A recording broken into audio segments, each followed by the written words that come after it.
Salam dəyərli izləyicilər. Bakı Jobsazın İşdən Söhbət podkastının növbəti buraxılışı ilə qarşınızdayıq. Bugünkü qonağımız Elçin Babayevdir. Salam Elçin, xoş gördük. Salam. Necəsən? Əla, super. Bakı Jobs olaraq bəyədində çox qəşəng bir layihənin başlanğıcındasınız. Sizlərə uğurlar arzu edirəm. Çox sağ ol. Təşəkkür edirəm ki, sən də bizim təklifimizi qəbul edib bizim proqrama qoşuldun bu günləri, podkastımıza qoşuldun. Biz belə deyim, mövzumuzu elan etməmişdən öncə qonaqlarımıza həmişə ilk bir ənənəvi sualımızı veririk. Auditoriyamız tanısın deyə bu sual ünvanlanır. Birinci sualımı mən verim. Elçin Babayev kimdir? Elçin tekstil fədaisidir. Bilmədən uşaq olanda uşaq deməyim də, bədimdə məktəbi qurtardığımız zaman bizə bir belə deyim də wish kitabı vermişdilər ki, arzularınızı bura yazın. İstəmədən, bilmədən niyəsə orada beləncə bir 3 dənə arzum var idi. 3 arzudan biri bu idi ki, tekstil maqnat olum. Niyə bu fəlsəfə oturmuşdu beynimə? Niyə bu istək arzu məndə yaranmışdı? Amma ondan sonra isə tekstillə əlaqədar ciddi bir belə deyim də gələcək qurmaq istəyi yarandı. Həyat da bəlkə də o axarda məni yönləndirdi. Elçin Babayev Bakı Tekstil Fabrikasının icraçı direktoru.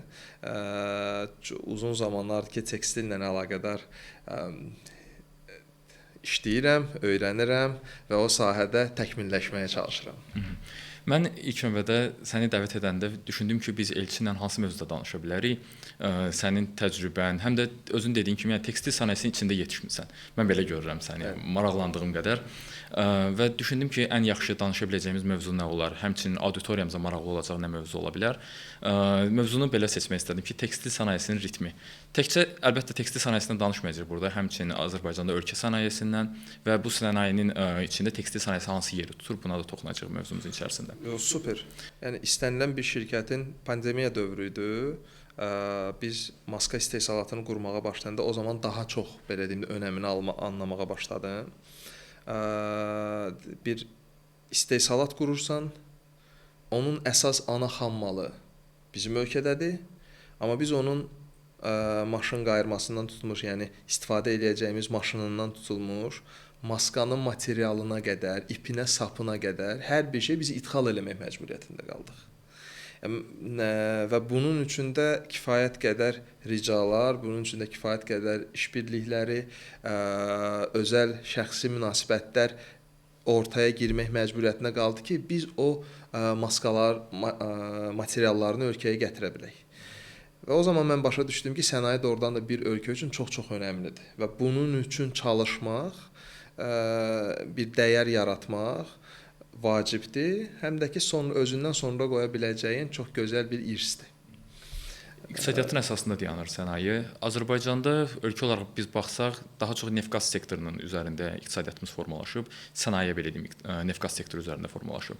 Ancaq 2016-cı ildə bildiyim qədərilə strateji yol xəritəsi təsdiqlənib və bununla da neft-qaz sektorundan biraz daha uzaqlaşıb digər sənaye sahələrinə önəm verilməsi, yəni balanslaşdırılmış iqtisadiyyat, yəni neft-qazdan daha azad olub digər sənayeye önəm verməyə önəminin artırılmasına yönəldi bu strategiya ilə və burada tekstil sənayesi də fərqli bir yer tutur bildiyim qədər. Azərbaycan sənayesini ümumi olaraq necə görürsən? Yəni bu qərar veriləndən sonra, yəni digər sənayenin inkişafı üçün qərar veriləndən sonra hansısa bir dəyişiklik olubmu? Yəni tekstil sənayesində inkişaf varmı? Neft-qaz sektoru bildiyim qədər 70%-dən çoxunu təşkil edirdi. Mən bu təqribən 2015-də 93-94 idi bu. Mən 2023-cü ilin deyəsən statistikasını görmüşdüm. Mən biraz daha geridən deyim. Yəni devalvasiya olmamışdan öncə Azərbaycanın gəlirlərinin 98% rahat neft məhsulları idi. Neft və neft məhsulları idi. Amma ondan sonra isə əlbəttə ki 2008-ci ildə dünyada devalvasiya krizisi olanda neftin qiyməti düşməmişdi deyənə Azərbaycan bundan teyid keçə bildi, yəni yan keçə bildi. Amma son 2015-16-cı ildə isə neftin qiymətinin düşməsi ilə bərabər olaraq bizim də gəlirlərimizin çoxu oradaydı deyənə. Bu səbəbdən biz də bundan təsirləndik. Əlbəttə dövlət olaraq da biznes olaraq da bəzi şeyləri artıq sorğulamağa başladıq. Dünənə qədər hər şeyi idxal eləyib satmaq idisə əsas ana prioritetimiz. Bugünkü gündə isə artıq necə istehsal eləyə bilərik, necə daha fərqli bir dəyər yarada bilərik. Bunu düşünməyə başladıq. Çünki bizim daha ixracatdan daha önəmli hələ ilk öncə eləyəcəyimiz bir iş var idi ki, biz necə daxili resurslarımızı, yəni daxili tələbatımızı özümüz necə ödəyə bilərik. Bu özünü aqrar sənayedə çox gözəl göstərdi. Çünki dövlətin bura göstərdiyi maraq və verdiyi subsidiyalar ki, ən yaxın bazarımız da Rusiya bazarı idi. Ora olan ixracatlar sonrasında davam edən deyək ki, bəzi hallarda ərəb belə deyim də bazarına girişlər göstərdi ki, bəli, Azərbaycan aqrar olaraq kifayət qədər münbitdir ki, özümüzün də aşağı-yuxarı 10 milyonluq bir belə deyim də əhaliyə sahibi və özümüzün də ehtiyaclarımız varımızdır. Taxıl olaraq pomidorundan, xiyarından, kələmindən, kartoşkasından, meyvəsinə qədər hər bir şeyləri daxildə istehsal edib istehlak eləyə bilirik. Və bu səbəbdən də idxallarımız azaldı, amma biz bir o qədər də ki, istehsalatlarımızı gücləndirə bildik. Amma digər sənayelərlə əlaqədar isə əfsuslar olsun ki, bunu söyləmək o qədər də rahat deyil. Tekstil dünyada işsizliyi azaltmaq üçün ən çox ölkələrin baş vurduğu, müraciət elədiyi sənayelərdən biridir. Çünki siz ora gətirib ən bahalı maşını belə qoysanız, onun arxasında insan, operator olaraq insan oturmadığı müddətcə o maşının dəyəri, önəmi, istehsalat həcmi çox da önəmli deyil. Bütün istehsalatın istənilən bir zəncirində insan faktoru mühüm rol oynayır, yer tutur.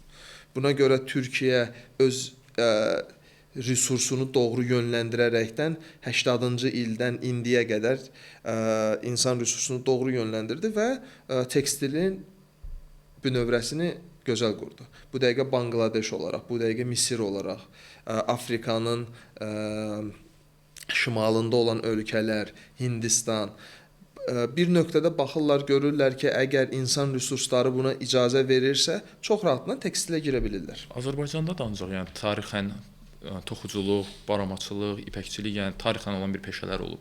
Bunlara xüsusi yer tutur bizim tariximizdə. Ancaq nəyə görə bəs indiki müasir dövrdə tekstil sənayesi o dərəcədə inkişaf etməyib? Hətta 2015-ci ildə ölkə strateji məhsul desən pambığı elan eləmişdi. Ancaq pambıqla bağlı bildiyim qədər ixracat çox getmir Azərbaycan pambığı. Nədir burada problemlər? Burada daha çox problemdən daha çox bizim biraz genimizdə yatır da bu sualın cavabı. Biz millət olaraq hər zaman ipək yolunun üzərində olduğumuza görə tarixən Azərbaycan karvanların daha çox keçdiyi, məhsullarını burada gətirib satdıqları bir məmləkət olmuşuq. İmperiya dövründə də və ya belə deyim də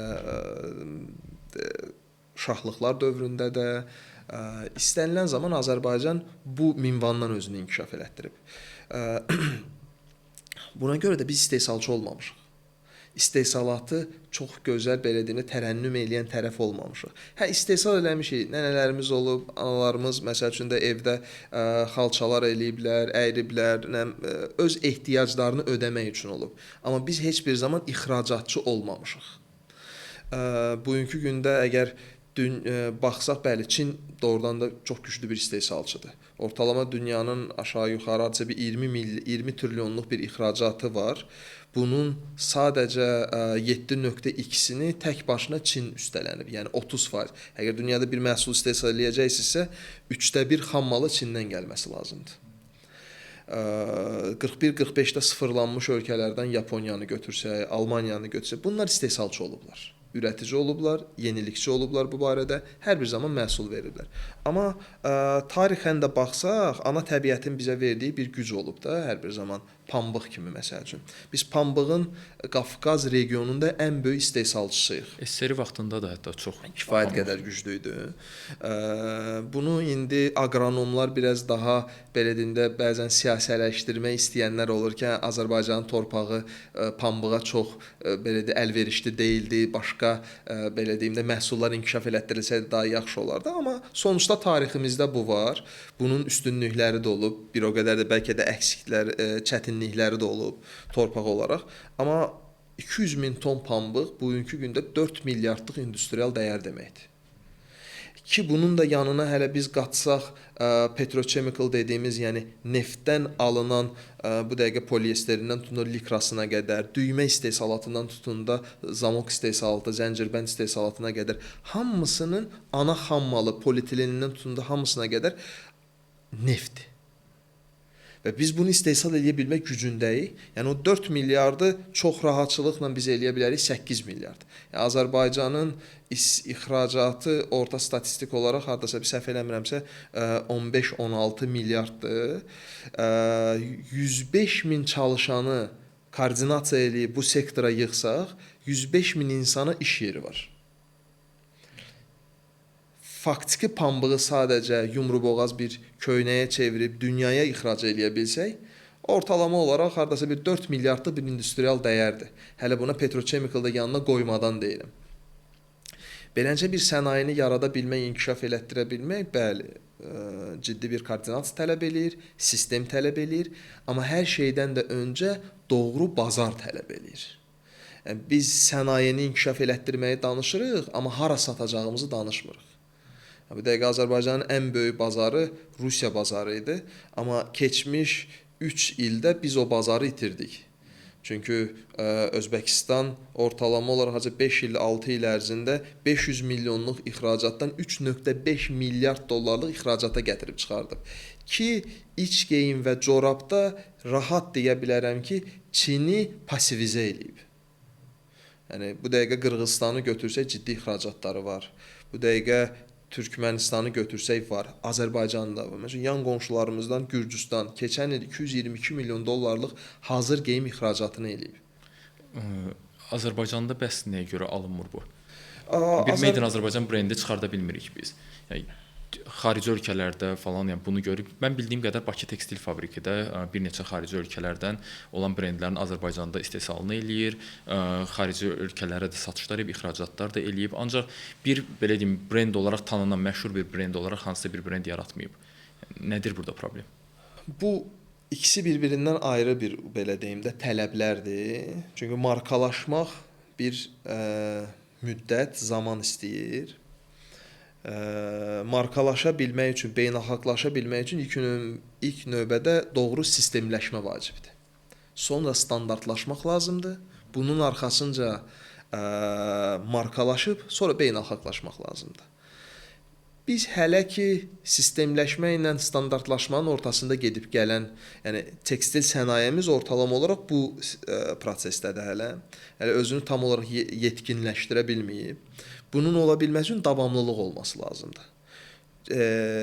Ancaq bizim sənayedə sinusoidal olaraq düşür, qalxır, düşür, qalxır. O belə də qalxıb düşmələr kifayət qədər çoxdur. Səbəbi də budur. Çünki biz istehsalçımız ilişib qalıb daxili bazarda. Yəni ən böyük alıcısı dövlətdir.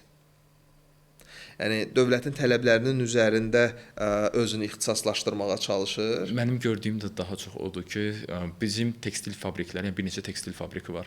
Bunların daha çox istehsal etdikləri formalardır, sətəm geyimləridir. Daha çox yəni hansısa bir məişətdə istifadə olunan geyimlər, bir kostyum brendimiz məsələn var, ancaq hansısa bir qlobala çıxan bir brendimiz yoxdur.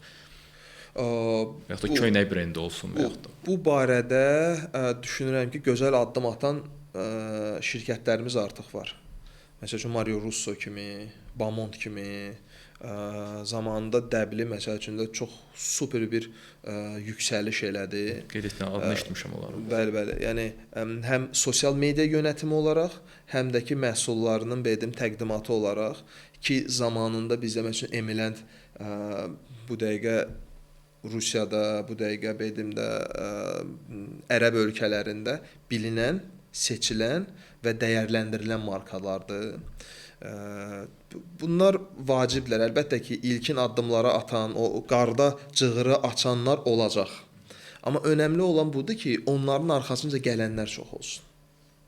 Sənayedə çətinlikləri gördükcə, yəni individualizmə getmək daha rahatdır, amma o mass product dediyimizi istehsal etmək isə bir o qədər də çətindir. Çünki kütləyə xitab eləyəcək məhsulla individuala xitab eləyəcək məhsulun arasında həm istehsalatında, həm şirkət idarəsində fərqliliklər var.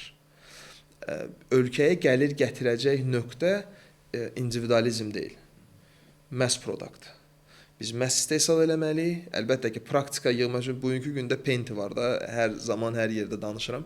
Penti zamanında Türkiyədə istehsalatları elədiyi zaman Adidasından tutun da, Nike-dan tutun da bu kimi şirkətlərə istehsalatlar eləyirmiş və 50-ci ilində öz markasını yaradıb da bunun inkişafı ilə əlaqədar qərar alır. O zaman sual verirlər ki, niyə bunu belə eləyirsiniz? Deyir ki, biz bazarın trendini öyrənməliydik, paketləmə sistemini öyrənməliydik və dünyada var olan və ya belə deyim də yeniliklərlə, istehsalat yeniliklərlə əlaqədar bu insanlardan öyrənə bilərdik. Ona görə də bunları illərlə təqlid elədik, onlar üçün məhsullar istehsal elədik, inkişaf elətdirdik, ondan sonra öz markamızı yaratdıq. Ancaq bazar dəyişmirmi? Yəni o ona çatana qədər bazar dəyişir, amma artıq onlar onun üçün immunitet formalaşdırmışlar şirkət daxilində. Artıq onlar bilirdilər ki, tikişlər necə olmalıdır, onlar bilirdilər paketləmə sistemi necə olmalıdır, onlar bilirdilər tələb olunan rənglər nədir. Çünki sən 50 il bir şirkət üçün və ya dünya markaları üçün sən istehsal elədiyin zaman artıq trendlərin hansı istiqamətdə getdiyini, bunu necə izləməli olduqlarını da daha rahat başa düşürsən. Yəni o zaman marka yaratmaq da ki, bir o qədər rahat olur. Bu Türkiyə zamanında çox doğru addımlar atdı. Tekstildə öz inkişaflarını yaratdı və bunu da ki təqib elətdirdilər. Bizim də rol model ala biləcəyimiz artıq Türkiyənin məsəl üçün də Türkiyənin olsun və ya belə Çinin olsun, bu bir tərəfdən desək ki, məsələn Cənubi Koreyanın olsun, bu kimi ölkələrdə inkişaf elətdirilən markalar zamanında böyük əziyyətlərlə baş vermişdi. Çünki o zaman müştəriyə ulaşmaq, ona doğru məhsulu təqdim eləmək bir zaman işi idi. Çünki sənin fiziksel resursların az idi. Bugün də sosial mediamız varımızdır. Yəni sən buradan oturub da dünyanın sonuna mal satmaq bir o qədər də artıq rahatdır. Amma doğru sistemi qurduğun zaman bu mümkündür. O da vaxt tələb edir. Məndən həmişə soruşurdular ki, niyə reklama pul xərcləmirsiniz? Çünki bugün sənin reklama xərclədiyin pul doğru olmayan sistemlə bərabər sənin sadəcə xərcinə yazılar. Amma doğru sistemlə sənin xərcləyəcəyin pulu isə sənin investisiyanıza yatırımdır. Sistemi qurmaq, bunu belə deyim də rəqəmsallaşdırmaq, bunu standartlaşdırmaq bir zaman işidir. Çünki sən təkcə rəqəmlərə yatırım eləmirsən. Sən təkcə kompüterlara yatırım eləmirsən, alacağın sistemə eləmirsən, sən insana yatırım edirsən. Bizim sənayemiz insan tələb edir. O sənayedə yetişdirəcəyin insanlardır. Amma əfsuslar olsun ki, bizdə ölkədə şirkətlər çox tez balalayır. Bugün bu şirkətdə işləyən adam çox rahatçılıqla açıb gedib sabah başqa bir BD öz üçün şirkət aça bilir. O onu eləyir, ondan çıxan gedir, onu eləyir, ondan çıxan onu eləyir. Bunun da əsas səbəblərindən biri dar bazarımızın olmasıdır. Yəni bazarı genişləndirmək lazımdır. Yəni Azərbaycan istehsalçısı olaraq bərabər bir yerdə addımlamağımız lazımdır ki, dünya bizi bir elçin olaraq, dünya bizi bir belə deyək, Bakı Tekstil olaraq təkcə tanımır.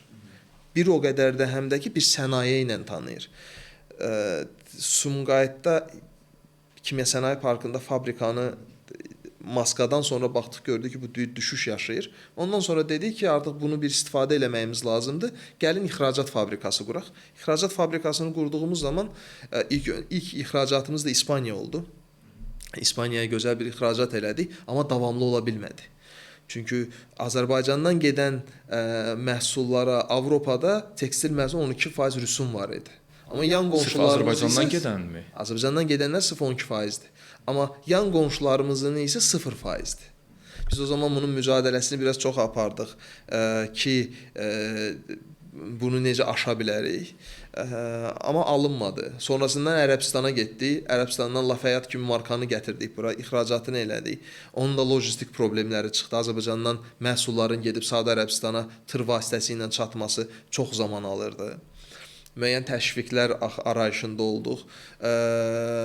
Amma inanırıq ki, bu zamanla öz yerini tutacaq. Yəni bu praktikalar hədər getmədi. Bizdə hələ təzədir də, yəni bu ölkədə. Bəli, bir məna olaraq. Yəni bunlar hədər getmədi. Biz bunların bir yerdə qeydiyyatlarını apardıq. Bunların bir özümüz üçün tarixçələrini formalaşdırdıq ki, yəni sabah belə bir ideyanın üzərində yeni işləmə ehtiyacı doğanda artıq bizim əlimizdə xətalarımızla əlaqədar ciddi qeydiyyatlarımız var. Biz nə etməliyik? Biz necə formalaşmalıyıq? Biz investisiyanı necə doğru yönləndirməliyik? Artıq hansı makap dəyərləri ilə işləməli, hansı bazarlar bizim üçün daha münasibdir. Bunların artıq bizdə bir qeydiyyatı var, tarixçəsi var. Yəni hər xətadan gözəl bir nəticə də çıxır əlbəttə ki. Pandemiya vaxtına toxundun sən. Pandemiya vaxtı necə idi bəs istehsalat? Yəni hansı bir düşüş, nəzərə çarpan bir düşüş oldumu və sənin özün bir sözün var ki, yəni uğurlu bir iş adamı davamlı olaraq düz xəttli inkişafla gedən bir adam olmalı deyil də. Düşüşlər, enişlər, çıxışlar yaşamalıdır. Mən bildiyim qədər sən çox yaşamısan bu eniş çıxışları. Kifayət qədər. Səndə pandemiya vaxtı məncə əsas belə yadda qalan bir olmalıdır. Çünki düz dövlət olaraq hamı bunu gördü bu düşüşləri. Tekstil sənayesində necə idi bu? Və qalxmaq üçün nələr elədin? Məncə düşüşdən daha ziyadə biraz o dövr kifayət qədər sorğulamaq dövrü idi. Çünki bir yerdə elə bil ki, bütün dünyanın hamısı bir inzivaya çəkildi. Özü ilə baş-başa qaldı və sənayelər də, dövlətlər də resurslarını və belə bir durumlar yaşanacağı təqdirdə nə ilə qarşılaşacaqlarını hamı bir fakt qarşısında qaldı. Və bunu idarə eləmək üçün isə kifayət qədər pul resursu, insan resursu lazım idi. Amma o zaman üçün bunların hamısı məhdudlaşmağa başladı. Bəlkə də pul var idi hər kəsdə, amma insan resursu hər kəsdə məhdudlaşdı. Və limitli olaraq işlədildi, icazələr verildi və bunun doğrultusunda hərəkət olundu. Pul xərcləməyə ehtiyacı da çox yox idi də həmin vaxtlarda. Çünki hamı Mən əksini düşünürəm.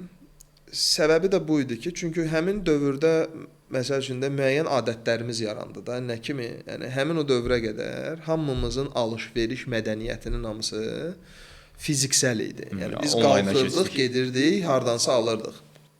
Amma pandemi dövründə isə insanların sanal alışla əlaqədar, digitalla əlaqədar ciddi bir praktikası formalaşdı.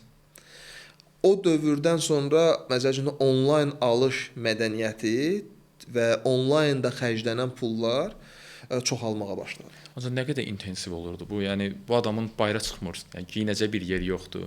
Onu biz bəzi istehlak edəcək bir yeri yoxdur yəni. Biz bəzi şeyləri ehtiyacımız oldu. Artıq elə bir dünyada yaşayırıq ki, biz artıq ehtiyac olduğumuz üçün deyil.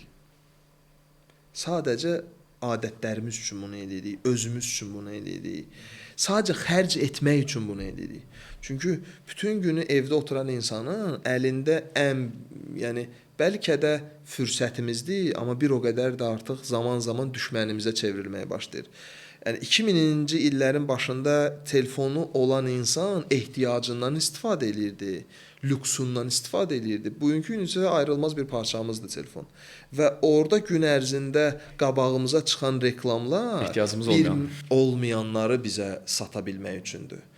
Və bir mənalı olaraq alış mədəniyyətimizi dəyişdirmək üçündür.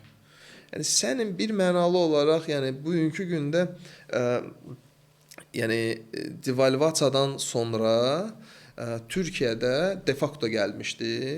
Oturmuşuq onlarla söhbət edirik və beləncə çox gözəl faktlar deyildi orada, səsləndirildi. Səsləndirilən fakt bundan ibarət idi ki, biz əvvəllər insanlar mağazalara girdikləri zaman, mal aldıqları zaman qiymət ucuz idi deyənə, sadəcə çeşid çoxluğu alsın deyənə alırdı məhsulu. Amma bugünkü gündə isə müəyyən bir zaman ehtiyacı olsun, ehtiyacı nə isə ona görə almağa başladı. Amma biz qapanıb evdə oturduğumuz zaman isə telefonumuzla çox baş-başa qaldıq. Qaldığımız zaman isə artıq ehtiyac olmayanımızı da alırdıq. Çünki məşğuliyyət lazım idi bizə. Yəni nə qədər insan var idi ki, həmin o zamanda gedib də özünə bir evdə uğraşa biləcəyi və ya istifadə edə biləcəyi bir hobbi ilə məşğul olsun. Qaldı telefondan baş-başa. Scroll elədi, xoşuna gəldi, bunu alım, onu alım, bunu alım, onu alım və belə-belə mədəniyyəti formalaşdırdı. Digital alışını inkişaf elətdirdi. Və bu ona həm də rahatçılıq verirdi deyənə, bundan artıq əl çəkə də bilmir. Bu inkişaf faydası mı oldu bizə yoxsa ziyanı mı? Tarixən bu belə olub da. Biz nə qədər çox ki özümüzün kontrolumuzu doğru tuta biliriksə, o şeylər bizim xeyrimizə olur. Nə zaman ki biz kontrolumuzu aşırıqsa, ehtiyacımızın xaricində əgər hərəkətlər eləyiriksə, alış eləyiriksə, yemək yeyiriksə, su içiriksə, bunların hamısı ziyanımız olur. Yəni bu artıq şəxsə bağlı olan bir məsələdir. Pandemiya vaxtında hansı dərslər götürdü bəs Bakı Tekstil fabriki? Bakı Dedin ki, Tekstil düşünmə vaxtımız fabrikası, oldu. yəni zamanında kontrolsuz böyümənin bir şirkətə, bir insana xarakter olaraq, şirkətə isə maliyyə olaraq gətirdiyi ciddi bir dərslər olur. Biz Bakı Tekstil olaraq həmin dövrdə çox gözəl bir yüksəliş yaşadıq. Amma sonrasından bazarın kiçilməsi ilə əlaqədar o yüksəlişi kontrol etmədiyin zaman sən kiçilmə yaşamaq məcburiyyətindəsən. Və bu kiçilmənin də gətirəcəyi müəyyən bir öhdəçiliklər olmalıdır. Pandemiya dövrü özü başlı başına bir dərs idi. Çünki niyə sən daha az resursla daha çox məhsul necə ürətə bilərsən və istehsal edə bilərsən, sən bunu öyrənmiş olursan. O dövrdə şirkətlərin elədiyi ən böyük xətalardan biri o idi ki, ehtiyacı olmadı. Qapıların bağlanmasından mütəvəllid olaraq durmadan xam mal aldı. İstehsalçı olaraq baxıram məsələyə. Və ya böyük marketlər də olsun. Bunun sanki davamlı ola biləcəyini düşünərəkdən durmadan borclandı hər kəs. Mal ver. Çünki 2000-ci ilə qədər dünyada beləncə bir tendensiya var idi də. Hər şey güvənə dayalı idi, üzərində idi. 2019-cu ildə dünyanın debt borcu deyirik. Dünyanın debt borcu təqribən hardasa 200 trilyon dollar civarındaydı. Pandemi sonrası isə dünyanın debt borcu 300 trilyonu keçdi. Qarşılıqsız pullar, dolların belə deyim də o zaman üçün nəzarətini tam olaraq da çünki seçkilər ərəfəsi idi, insanlara bol pul payladılar ki, seçkilər ərəfəsində insanlarda pullar olsun. Bunların hamısı bazarda bir borclanmanı çoxaltdı. Amma bugünkü gündə isə dünyada ümumən bir likvidlik problemi var. Və bu da ümumi proseslərin hamısına dünən alışıq olduğumuz şirkətlərin belə mal alma mədəniyyətini bugünkü gündə sorğulamalarına səbəbdir. Çünki dünən biz malı aldığımız zaman güvənə dayalı idi, bir alonun üzərində idi, mənə mal göndər deyə bilirdin, amma bugünkü gündə isə qarşılığını pul olaraq, sərmayə olaraq göstərə bilmədiyin müddətcə mal ala bilmən bir o qədər çətinləşməyə başlayır. Pandemi dövrü özü və sonrası bizə bunu öyrətdi. Hər şey kontrol daxilində olmalıdır. Fürsətlərin hamısını tam olaraq istədiyimiz kimi, resursların hamısını sonuna qədər istifadə edə bilmərik. Amma o mədəniyyət yox idi, o tarixçə yox idi deyənə, o əziyyətləri şirkətlərin çoxu görməmişdi deyənə, durmadan mal aldılar, özlərini borclandırdılar. Sonrasında satışı təşkil edə bilmədilər, o pulu verə bilmədilər, yəni kifayət qədər bu dönəmlərdə iflasa doğru gedən şirkətlər var.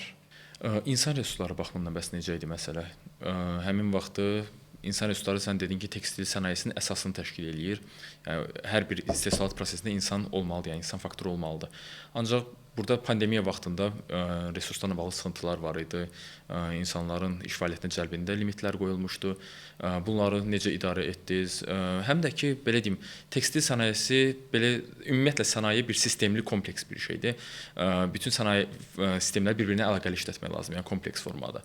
Burada işçilərin motivasiyası da önəmlidir. Hətta keçən səfər səninlə bir maraqlı söhbətimiz olmuşdu. İşçilərin idarə olunması ilə bağlı cəza mexanizmləri falan. İndi tam cəza mexanizmlərinə toxunmayaq, ancaq motivasiyanı necə qoruyursan şirkət daxilində? Hətta mən bir şey deyərdim, təsir etmə gücün çox yaxşıdır. Mən onu izləyicilər də bilsinlər ki, belə bir nüans yaşamışdıq. Bir oyun oynayırdıq biz Elçingili ilə, bir ailəvi bir ortamdaydı. Mafiya oyunu idi.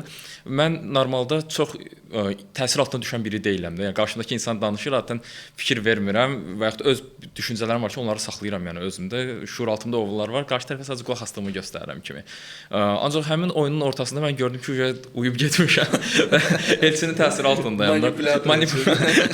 Manipulyasiya eləmişdi Elçin məni yaxşı və oradan maraq yarandı ki, Elçinin idarə etməsi necədir? Yəni burada motivasiyanı saxlamaq deyəndə ona toxunmaq istəyirəm. Yəni işçilərə necə təsir edir Elçin? Təsir etmə bundan amani də istifadə edə bilərsən, bundan şeytani də istifadə edə bilərsən. Amma hər bir zaman inandığım bir şey olub ki, rəhbər özü başlı başına bir mentor olmalıdır. O hər zaman öyrədici olmalıdır. Nümunə ola bilməlidir ki, arxasınca gələnlər də öyrənsin. Əfsuslar olsun ki, indiyə kimi yetişdirdiyim çox olub. Amma öz yollarını çizmək istəyənlər çox. Ona görə deyirəm ki, Azərbaycandakı şirkətlər çox tez-tez balalayır. Yəni ayrılıb da belə deyim də müstəqil olmaq istəyir. Əslində məntiq buna gəlir, dayanır da. Bizdə şirkətləşmə, markalaşma, individualizm bizim içimizdə çoxdur deyənə, biz komanda olaraq çətin birləşirik. Biz amma individual olaraq isə daha verimli ola biləcəyimizi düşünürük. Ona görə bizdə bəlkə komanda oyunları uğurlu alınmır. İndi belə deyim də Qarabağın belə də timsalında bu belə olmadığını artıq anlayırıq. Yavaş-yavaş hamımız da belə deyim də birlik, bərabərlik içində olmalıyıq. Çox sevdiyim, saydığım dəyərli insanlardan biri həmişə qəşəng bir söz deyirdi. Deyirdi ki, Elçin, ən önəmli olan biz millət olaraq çox analitik zəkaya, çox praktik zəkaya sahib belə deyim də bir millətik. Amma ehtiyacımız olan tək şey isə birlik, bərabərlikdir.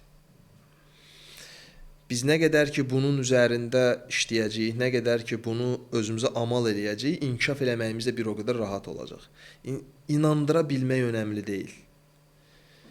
O belə qəşəng bir deyim var da, inandırılmışlarla yola çıxılmaz da, inanmışlarla yola çıxılar. Hər inandırmağa çalışdığımız durmadan hər gün inandıracağımız insana çevrilir. Bu elə ki internal external motivasiyaya bənzəyir də. Bir insanın özünün daxili motivasiyası zəifdirsə, sən ona durmadan motivasiya verə bilməzsən. Bu sonuçda qarşı tərəfə də olmasa sənin özünə zülm olar. Çünki onun bir ehtiyacı var, narkoman kimi elə bil ki, yəni dozu artıq sən ona verməlisən, yəni sən durmadan ona bir tərif verməlisən, sən ona durmadan bir belə deyim də o güclü oldu, kralsan, aslansan, sən bunu deməlisən. İş mühitində elə insanlar olur, davamlı olaraq motivasiyaya ehtiyacı var. Düşünürəm ki, motivasiyadan daha önəmlisi mühitdir. Mühit doğru formalaşdırılmalıdır, qurulmalıdır və bunun doğrultusunda da ki, bir belə deyim də hədəf olmalıdır. Biz hara getdiyimizi, bərabər nə iş görəcəyimizi bilməmiz lazımdır.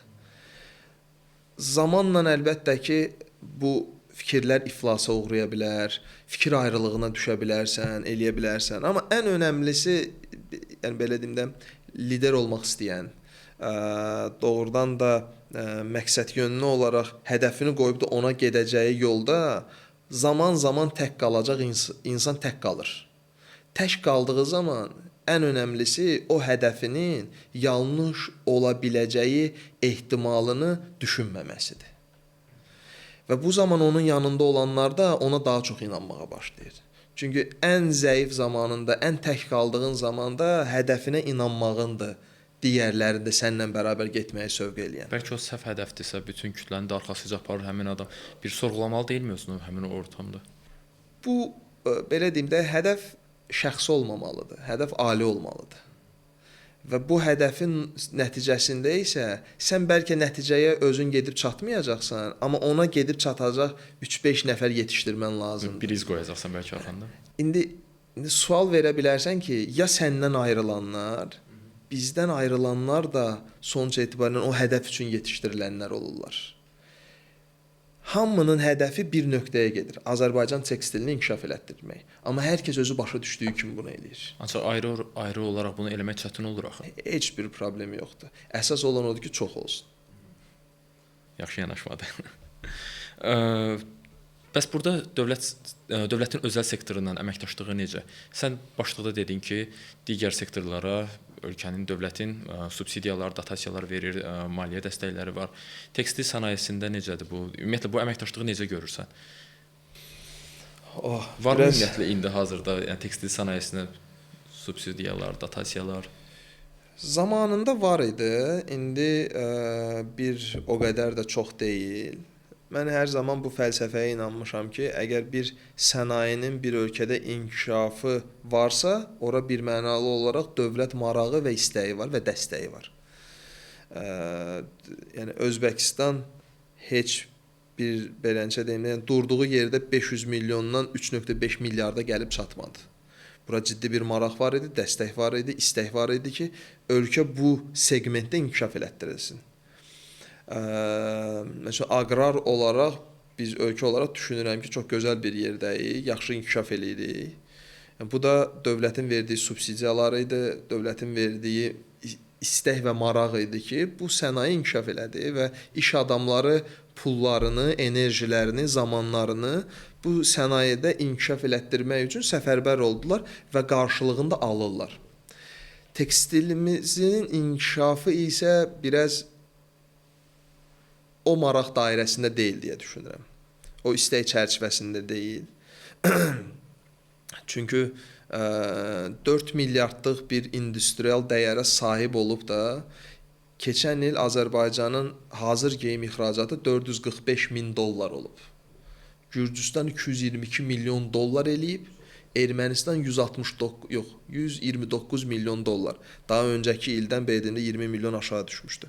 40 dəfə. Amma xam mal olaraq, pambıq olaraq isə ixracatımız təqribən aşağı-yuxarı 300 milyondur. Yəni ikisinin bərabər cəmi qədərdir. Amma onlar belə deyim də makap dəyərli məhsul satırlar, hazır geyim satırlar. Biz ana təbiətin bizə verdiyini satırıq sadəcə. Bəli. Biz ölkə olaraq da bir yerdə qərar verməmiz lazımdır ki, biz xam malımı satacağıq, biz yarım fabrikat mı satacağıq, yoxsa biz hazır məhsul mu satacağıq? Biz bunun sorğulanmasını aparmağımız lazımdır özümüzdə. Əmin olmağımız lazımdır, hədəf qoyulması lazımdır və bu hədəf yolunda isə artıq şirkətlər öz risklərini hesablayaraqdan, öz potensiallarını hesablayaraqdan qərar verməlidirlər ki, onlar hazır məhsul mu satacaqlar, yarım fabrikat mı satacaqlar? Hələ bu qərarı verə bilməmişikmi? Görünən odur ki, hələ verə bilməmişik. Çünki resursumuz varımızdır, amma hədəfimiz yoxumuzdur. Hədəfimiz olmadığına görə də hara getməli olduğumuzu hər kəs individual olaraq özü qərar verir ki, bizim kimi. Yəni ixracat eləmək də bir seçim idi, amma bizə ciddi ziyanlarla geri qayıtdı. Qayıtmasının da əsas belə deyim də o səbəbi də bundan ibarət idi ki, davamlı ola bilmədi. Çünki regionda olan rəqiblərimiz bizdən daha yaxşı alternativlər təklif eləyirdilər qiymətcəl olaraq. Amma mənim inancım bu barədə çox pozitivdir ki, biz ölkə olaraq cəmləşib, birləşib bir yerdə Azərbaycan tekstilini, çünki bu dəqiqə Türkiyənin boşalan bir yeri var Avropa bazarında, biz oranı doldura bilərik. Doğru subsidiyalarla və doğru yönləndirmələrlə Rusiya bazarında da öz yerimizi tuta bilərik. Ərəb bazarı, Amerika bazarı kimi isə bu da əlbəttə ki, yenə də oturub üzərində müzakirələr aparıb, hədəf təyin olunub, inkişaf elətdirilə bilər. Amma ən yaxın bazarımız 455 milyon əhalisi olan Avropa və 150 milyonluq əhalisi olan Rusiya bazarı bizim ən böyük münbit bazarlarımızdır. Ki biz burada rahat-rahat belə deyim də işlər görə bilərik. Gələcək trendləri bəs necə görürsən bu sahədə? Digital inkişaf gedir. Daha çox belə deyim, şirkətlər digital texnologiyalar tətbiq edirlər burada və ekoloji məsələlər də var burada. Yeni məhsulların təkrar istehsalı. Bizdə ancaq bildiyim qədər o yoxdur hələ ki. Məhsullar, geyim məhsulları yenidən təkrar istehsala gəlmirlər. Ekoloji yanaşmalar tam tətbiq olmayıb bizim tekstil sənayesində. Bunları necə görürsən və yaxud da gənclərə də necə bu sahəyə maraq yaratmaq olar ki, yenilikləri, innovasiyaları tətbiq edə bilək? Suallar biraz ikisi fərqli oldu. Ardıcı. İndiki gəncliyimiz daha çox digital onsuz da gəncliyimizdir. Onlar böyük ehtimalla ki, bizdən daha yaxşı bilirlər ki, bunu necə eləmək lazımdır. Yəni indi şirkətimizə, komandamıza daxil olan gəncləri görürəm. Onların beyindəki digitalla əlaqədar olan fikirlərini görürəm. sorğulamaq yerinə bizim onları itaət eləməyimiz lazımdır. Doğru yönləndirən biz sektoru bilə bilərik, biz sənayeni bilə bilərik, amma düşünürəm ki, zaman-zaman onlar daha çox sosial mediada vaxt keçirdiklərinə görə trendləri, kontentləri, istəkləri daha yaxşı başa düşürlər. Təklifləri gətirdikləri zaman bunlara qulaqlarımızı tıxamamamız lazımdır və ya onları biraz beləncə deyim də, siz gözləyin, siz az bilirsiniz deməməyimiz lazımdır, motivasiya eləməyimiz lazımdır. Bir qulaq asıb da daha fərqli nə nəticə çıxarda bilərik? Bizim dünənə qədər öyrəndiklərimizdən daha fərqli nələr deyirlər? Dünya hara gedir? Çünki o təklifi verənin özü də bir o qədər də həm də tükəticidir. Özün istehlakçıdır. Əslində öz ideyalı, öz istehlakını ortalığa qoyur ki, mən belə istehlak eləyirəm. Buna inanıram və bu doğru olandır. Və bunun doğrultusunda da ki, gəlin bərabər olaraq bu ideyanı eləyək. Onlara fürsət verdiyimiz müddətcə gənclərimizə onlar öz yerlərini sənayedə tutacaqlar. Biz nə qədər ki onların əlindən fürsətlərini alacağıq, onlar bir o qədər də qaçacaqlar. Bizdə sənaye o qədər də formalaşmayıb. Amma ümid vermək, onları doğru seçim elədiklərinə inandırmaqla və zamanla da doğrudan da bunun belə olduğunu ərsəyə gətirməklə onlar doğru işə sahib olacaqlar. Onlara sahib olmaq sabahsı gündə doğru sənayeni formalaşdırmaq deməkdir bizim üçün. Biz də bunu zamanla eləyəcəyik. Amma əlbəttə ki, qarşımıza çıxan fürsətlərimiz varımızdır. Biz sahibkar olaraq da hələ yeniyik. Biz sahibkar olaraq da hələ gəncik. Bizim dünəninə baxıb da öğüt götürə biləcəyimiz nə bir xətamız var, nə bir uğur hekayəmiz var. Biz uğurumuzu da bu gün özümüz yazırıq, xətamızı da özümüz eləyirik. Xətamızdan dərsi çıxartmaq da bizə qalır. Artıq bizdən sonra gələcək nəsil isə onun əlində mən nə zaman nə xəta eləmişəm. Bakı Tekstil olaraq, yəni 2016-dan indiyə kimi 3 dənə krizis görmüşük. Yəni mən elçin olaraq bu krizisləri görməyim bir sahibkar olaraq da mənim üçün çox önəmli idi. Mənim yanımda olanların da bunu görməsi önəmli idi. Çünki onlarda da bir immunitet formalaşır sabahki xətalarla əlaqədar. Və belə-belə sənayemiz formalaşacaq, belə-belə inkişaf eləyəcək. Gənclərimiz də gəldiyi zaman öz işinə əmin olan, bunu necə idarə eləyəcəyini bilən komanda gördüyü zaman ona da daha rahat olacaq orada yer almaq, barınmaq və inkişaf eləmək. Jack Ma ümumiyyətlə deyir ki, əgər siz inkişaf eləmək istəyirsinizsə, sistemli şirkətdə deyil, xaotik şirkətdə işləyin. Çünki orada daha çox problem həll eləyəcəksən. Orada daha çox sən bəlkə boşa düşəcəksən və sonrakı atacağın addımda isə bunu necə daha bir problemin həll oluna bilməsi üçün ilk öncə problemin həll oluna bilməsinə əlaqədar əminlik olması lazımdır. Əminlik üçün isə səndə bir praktik immunitet olmalı, təcrübə olmalıdır. Biz indi o təcrübəni yığırıq. Sahibkar olaraq da biz onu indi yığırıq hələ. Yəni nəyimizsə də olacaqsa da o bundan sonra olacaq. Ümid edirəm ki, o uğurları görmək bizə də qismət olacaq. İnşallah, inşallah. Əsas önəmli olan o gəncləri qazana bilməkdir. Gənclərlə bağlı danışırdıq. Gəncləri qeyd etdin ki, bunlara maraq yaratmaq lazımdır. Ancaq biz görürük ki, bütün sahələrdə, məsələn, idarə etməklə bağlı iqtisadiyyat və yaxud da başqa sahələri qeyd edə bilərik. Yəni şərabçılıq, heyvandarlıq, bunların hər birində universitetdə tədris olunan bir fənni var. Fənni deyim, belə bir ixtisas var universitetdə. Ancaq tekstillə bağlı varmı belə? Ancaq peşə məktəblərində bildiyim qədər var. Universitetlərdə rastıma çıxmır və gənclərdə bu marağı yaratmağı necə hədəfləyir ümumiyyətlə bu sənayenin işçiləri? Mən indi bəzi universitetlərimiz artıq müəyyən ehtiyaclar daxilində, yəni deyirəm biz hər şeyi sıfırdan başlayırıq, təzə-təzə başlayırıq. Yəni bugünkü gündə Türkiyə artıq bunun cəfasını da, səfasını da kifayət qədər uzun zaman yaşayıb da öz üzərində də real bazarın tələblərinə görə insan yetişdirirlər. Bizdə də tələb digər sahələrdə deyil. Bizdə demək bir dəfə universitetə getmişəm. Bir ağsaqqal var, beynəlxalq ticarətdən dərs deyir.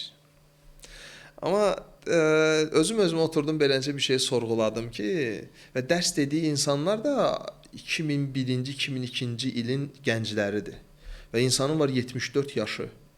Yəni estağfurullah, o insanları belə deyim də sey elədiyimdən lazım deyil, kimisindən deyil. Sadəcə diqqət çəkmək istədiyim nöqtə var.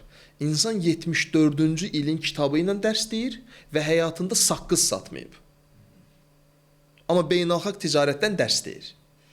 Çox ironikdir də, dəhşətli dərəcədə. Auditoriya nə dərəcədə ona inanır yəni? Auditoriyanın inanması önəmli deyil. Oradakı çıxacaq gəncin nə qədər faydalı ola biləcəyidir. Yəni insan çıxır, belə deyim də, o pəmbə açqiləri ilə gəlir ki, Allahım, mən bir şeylər eləyəcəm ortalıqda, olmur, ümidsizləşir. Olmur, hədəfindən belə deyim də şaşır. Çünki o hədəf qoymadır, doğru yolu izləmədir, doğru sənayeni tanımaqdır.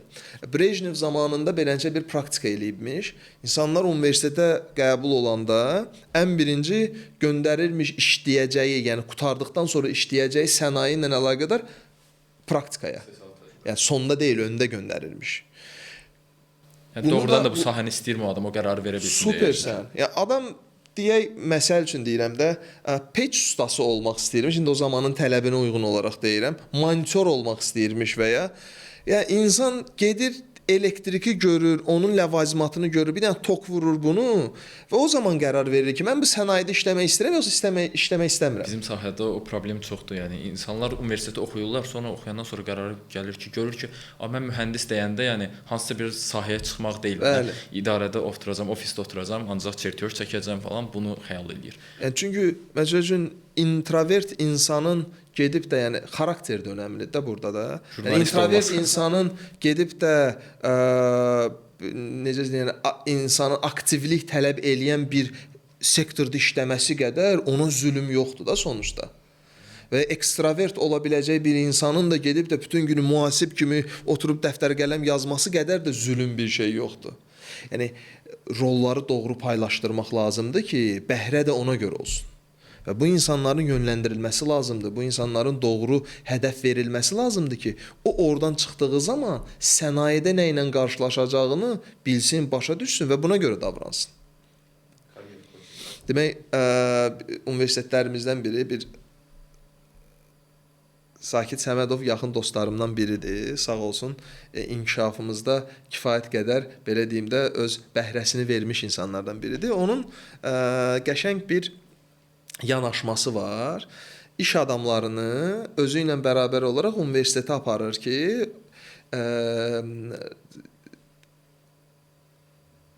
iş yerləri ilə universitetlər arasında bir bağ yaransın. Çünki akademik bağ istənilən şirkətdə formalaşmaq məcburiyyətindədir.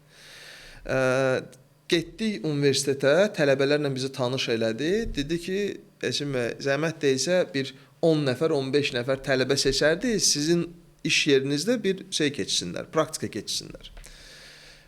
Dedim, niyə də olmasın? Biz də o zaman yeni şirkətdə sistemləşmə qurmağa başlayırıq. Şirkətdə 10 il, 15 il işləmiş insanlar var və bu insanlara sən sistemi gətirdiyin zaman isə onlarda bununla əlaqədar bir kontur yaranır. HSBC bankı 88-ci ildə kompüterləri gətirib qoyublar ki, hadi hamımız sistemləşəcəyik. Bütün hər kəs ərizəsini yazıb işdən çıxıb ki, biz kompüterləşmirik. Yəni məntiqi direkt başa düşürmüşlər də.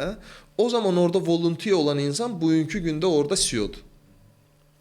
Yəni bəzən o dəyişkənlik qurban da tələb eləyir. Bir o qədər də ki, belə deyim də, daha da dəyərli insanları qazanmağa səbəb olur. Deməm istəməm nədir? Nəsə 3 ay, 4 ay çalışdıq üzərində, baxdıq, gördük ki, bizim eski belə köhnə komanda ilə tutmayacaq da bu məsələ. Yəni sən sistem deyirsən, o belə xaos ortamı olsun, nəzarətdən qırağı olsun, bunun özünün önəmi daha çox olsun. Kimi şeylərdən dolayı istəmirlər sistemə keçid eləməyə. Nəsə getdik, bu gəncləri gətirdik şirkətə. İndi bunlara sahib çıxmaq ayrı bir dərddir. Bütün günü bunları kontrolda saxlamaq lazımdır, şey eləmək lazımdır. Bu da başlı başına bir, belə deyim də, fikir dərd götürüb məni ki, aman Allahım, biz bunu nə edəcəyik? Şu 15 nəfər gəliblər. Hər həftə biri gedir. Elə bir Survivor'dır. Yəni ən axıra kim neçə nəfər qalacaq məsələsi var. Ən sonu 3 nəfər qaldı. Mənim hədəfim biri idi. Dedim biri qalsın, birindən onları yaranacaq, 3'ü qaldı. Sağ olsunlar, o üçündən də doğrudan da bir onları çıxdı. Çox dəyərli, belə deyim də, gənclər yetişdirdik o ərəfədə. Bugünkü gündə biri bir şirkətdə bir departamentin rəhbəridir, biri özünə şirkət açıb artıq işləyir. Amma o insanları o sənayeyə gətirmək çox önəmli idi. Çünki onlar oraya gəldiyi zaman oradakı xətanı da görürlər, səhvi də görürlər, oradakı zorluğu da, çətinliyi də görürlər və o zaman doğru insan formalaşıb yetişir. Ancaq gənclərdə belə bir şey var ki, sən dedin o çətinliklərdən keçə-keçə 3 nəfər qaldı. Ancaq bizim hazırki gənclərdə mən iş mühitində də bunu görürəm. Yəni çətinliyə sinə gərmə çox azdır gənclərdə. Yəni çox az adam çətinliyin üstünə gedir. Hardasa bir çətinlik görən kimi atıb qaçmağı daha üstün tuturlar. Deyərdim bəlkə bu sosial şəbəkədə gördükləri rahatçılıqlarla, hər şeyin əlçatanlığı ilə bağlıdır. Çətin peşələrə çox yönümlü deyillər gənclər. Bu tekstil sənayesində bəs o 3 nəfər, bəlkə də sənin gözləntin ona görə elə bir olub ki, bir nəfər qalacaq axırı, ancaq 3 qalıb, gözləntindən daha çox. Yox, bu mənim şəxsimlə biraz əlaqədardır. Həmişə o gözləntiləri minimumda saxlayıram ki, belə deyim də, hüsranlıq daha az olsun. Onun üstü olduğu zaman onsuz da belə deyim də, o xeyri zaten özümüzündür də. İndi bunu tam olaraq da desəm biraz daha çox psixologiyaya tərəf yönümlü, amma yəni alfanın və alfa nəslinin ümumiyyətlə yetişməsi ilə əlaqədar onların davranışları, onların algıları biraz əlbəttə ki daha fərqlidir. Bu kimi çətinliklər olacaq. Keçən il magistratura oxumağa gedəndə orada kifayət qədər C nəsli ilə əlaqədar olsun, Z nəsli ilə əlaqədar olsun və alfa nəsli ilə əlaqədar olsun bilgilər var idi. Əgər bir biznes insanı olaraq, bir sahibkar olaraq, məhsul təqdimatçısı olaraq və ya xidmət təqdimatçısı olaraq bizim hamımızın, bizim ən böyük, belə deyim də, alıcılarımızdan biri, maksimum 5 ildən sonra ən böyük alıcılarımız olacaq o nəsil. Və o nəslə əgər biz mal sata bilmək istəyiriksə, xidmət sata bilmək istəyiriksə, biz onların alış mədəniyyətlərində formalaşdırmalıyıq. Biz o insanların işləmə mədəniyyətlərini də formalaşdırmalıyıq. Çətindirmi? Bəli, çətindir. İndi özümüzdən götürürük də, valideynlərimizin bizlə dil tapması nə qədər onlara çətin olub. Bu tarixən belə olub. Hər bir zaman böyüklər cavanlardan, cavanlar isə böyüklərdən həmişə şikayətçi olublar. Bu təkcə bizim üçün deyil. Bəlkə ola bilsin ki, indiki nəsillə bizim məsələn 90-ların uşaqlarının arasındakı o ara kəsmə biraz daha böyükdür. Onlar bizdən daha sürətlidirlər, qabaqdılar da, digital olaraq deyirəm. Biz onları biraz daha çox arxadan izləyirik. Ona görə onların bizi başa düşməsi daha çətindir. Bizim də onlara alışmağımız daha çətin olacaq. Deyə bilmərəm. Amma önəmli olan məsələ budur ki, onlar da bizdə ortaq nöqtə tapmaq məcburiyyətindəyik. Sənayenin digər nəsillərə ən az ötürülməsi üçün, davam etməsi üçün. Məsələn, dünyada ən qocaman firma Kongo Gumidir. Yaponiyada təqribən harca 1400 illik operation var da, qeydiyyatı var ki, yəni mən 1400 il var olmuşam. Bu firma nəsildən nəslə öz, belə deyim də, tarixini, irsini, ənənəsini ötürə gəlib. Azərbaycanda, məsələn, baxsan dünyada ən çox, belə deyim də, bu kimi firmaları yetişdirən cəmiyyətlər hansıdır? Bir Almaniyadır, bir də ki, Yaponiyadır. İkisi də disiplin üzərinə olmuş ölkələrdir də. Türkiyənin özündə də ikinci nəslə ötürülən firma bugünkü gündə ümumi sənayenin təqribən 3% yoxsa 4% imiş. Üçüncü nəslə ötürülən firma isə 1% belə deyilmiş. Bunun səbəbi də çox elementardır da əslində də. Səbəb də odur ki, insanların çoxalması ilə şirkət o qədər sürətdə böyümür ki, hər kəsi tatmin eləyə bilsin. Hər kəsə maddisal olaraq yetişə bilsin. Və ya şirkətin o, belə deyim də, o böyümə statusu onları ondan fəxr eləmək üçün bəs eləmir. Ona görə İtaliyadakı, məsəl üçün də deyək bir çaxır firması sadəcə bir ailə öz içində davamçılar yetişdirə gedir. Daha çoxuna paylanmır. Və seçici olaraq bunu eləyirlər. Onda belə Ki, məsələn, deyə bu oğul bunun davamçısıdır. Bu oğul bunun davamçısıdır. Əslində biz filtrlənmə sistemini doğru qoymalıyıq da. Bizim şirkətlər də buna gəlib çatacaq. Məsələn, sənayenin doğru inkişafı üçün ailə şirkətlərinin çox güclü ola bilməsi lazımdır. İnsanal olaraq biz inkişaf eləməliyik. Yəni bu mədəniyyət formalaşdırılmalıdır. Bunun üçün belə deyim də oturub gözəl müzakirələr olmalıdır. Qatılacaq insanlarla bir magistratura oxuduğum zaman beləncə bir şey qoymuşdular ortalığa, case var idi. Müzakirə bu idi. Amerikadan bir dənə iş adamı gəlir, biri ilə müzakirə aparacaq. Bir dənə də Çindən adam gəlir. İkisinin də müqavilə əsasında davranışları ilə əlaqədar bizə belə deyim də, yəni mədəniyyətləri aşılayırlar da. Və onlar necə davranır, bunlar necə davranır, bunun bizə bilgisini verirlər. Deyir, Avropadan, Amerikadan gələcək bir adam sadəcə sənin özündən oturacaq, şərtləri danışacaq, müzakirələri aparacaq. Hə, yox, imzasını atıb çıxıb gedəcək. Yəni fürsətlər onu xeyir qazanmasına səbəbkardır yoxsa yox, bunu özündə qərarını verəcək, imzasını atacaq. Amma şərqdən gələn biri isə səni ailəsəl olaraq, sənin ailədə nüfuzuvu, sənin qərar vericiliyi, sənin insanlara təsirləri ölçəcək. Ondan sonra biznesinə baxıb imzanı atacaq. Çünki şəxs orada daha önəmlidir. Amma Avropada isə biznes önəmlidir. Onda uğurun belə deyək bir sirri kimi biz ənənələrə, dəyərlərə, disiplinə bağlılıq deyə bilərik. Əgər indi Avropadan indi Almaniya modulumuzda varımızdır. İndi şərqdən isə Yaponiyada varımızdır da və ya Çin olaraq da varımızdır. Almaniyada da daha çox, yəni deyəndə ağla gələn ölkə əsas Almaniyadır. Çünki disiplinəyə görə. O da müəyyən mənada bəlkə də ənənəsini də saxlayırlar. Əlbəttə ki, çox konservativ bir ölkədir. Mənə görə qeydiyyatlarının güclü olmasıdır. Bir xətaların üzərində 2 dəfə eyni xətanı eləməmələridir. Biz eyni xətanı hər gün eləyirik. Mən ancaq nəyə görə onu deyəcəm. Yəni bizdə davamlı olaraq eyni səhvləri eləyirik də. Qayıdırıq təkrar eyni səhvi və hər səfərində də bu davam etmir deyə silsilə formasında. Hər səfərində başqa bir adam bilmir ki, həmin xəta baş verib, qayıdır, təzədən bir də o səhv eləyir. O ötürə də bilmir bəlkə növbəti məsələ. Tarixçəni formalaşdırmaq çox önəmlidir. Bunu formalaşdırıb, bunu idarə eləmək də çox önəmlidir. Bizim kimi ölkələr hələ biz gəncik. Xətalarımız olacaq əlbəttə ki. Bunları belə deyim də görməməzlikdən deyil də bir gözümüzü bağlayaraq hərəkət eləməyimizdə fayda var.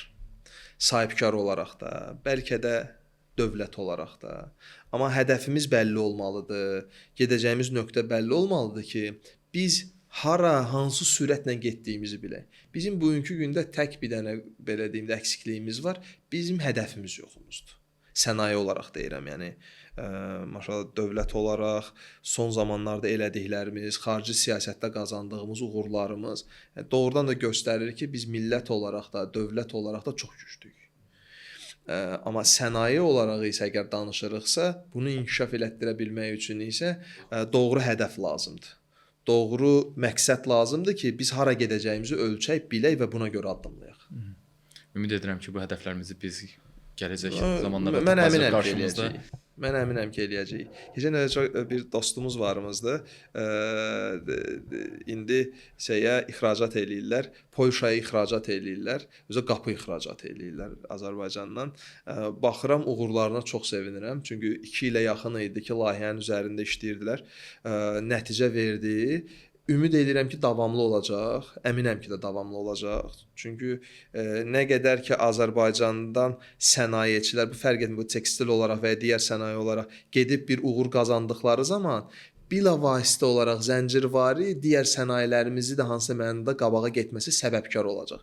Çünki artıq xaricdə bizi bir sənaye ölkəsi olaraq tanıyırlar. Amma dünənə qədər isə bizi satıcı olaraq tanıyırdılar. Bəli, bu üstünlükdürmü? Çox böyük üstünlükdür. Amma sənaye olaraq da artıq dünyada ölkələrin güclü olması onların qurduqları sistemlərlə ölçülür. Yəni bu gün baxsaq Hollandiyaya məsəl üçün, Hollandiya ümumi satdığı gülün sadəcə 2%-ni istehsal edir öz ölkəsində. Yerdə qalan hamısını isə Kenyadan və belə deyim də Ekvadordan ixal eləyir. onun paketlənmə sistemini eləyir və dünyaya ixrac edir. Əlbəttə ki, yazılır. Çünki dünyada beləcə bir prinsip var da, tranzit olaraq sənin əgər ölkəvə girib, yəni limanıva girib, oradan təzədən ixrac əgər olunursa, o sənin ixracatın sayılmış olur. Həmin ölkənin deyil. Digər məhsullarda da elə bir şey var. Avropa ölkələrində ümumiyyətlə bu var. Məsələn, kakaonun ən çox istehsalçısı təbiət olaraq, yəni orada çıxır. Papua Yeni Qvineyadır bildiyim qədər. Ancaq bunu daha çox biz Alman şirniyyatları, İsveç şirniyyatları, İsveçrə şirniyyatları daha çox orada istehsal olunur və satılır deyə onlar üçün brendləşib ad olaraq.